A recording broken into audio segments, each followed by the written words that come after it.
这是一代、二代、三代、四代，经过努力，最后成了产品了。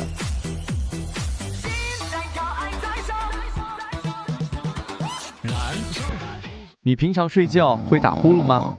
你有过被呼噜声震得睡不着觉的时候吗？打呼噜虽然自己听不到，但真的很影响他人休息。冯师傅平时睡觉就很爱打呼噜，他的妻子也总是被吵得睡不着觉。他很愧疚，就想着可以发明一款止鼾器，可以让大家更好的休息。说干就干，冯师傅改进了5代，终于发明成功。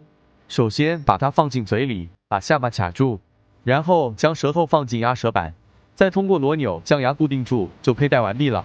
操作方便，坚固耐用，受到了很多客户的好评。只要把它戴上，从此和呼噜说拜拜了。爱打呼噜的小伙伴都可以试试哦。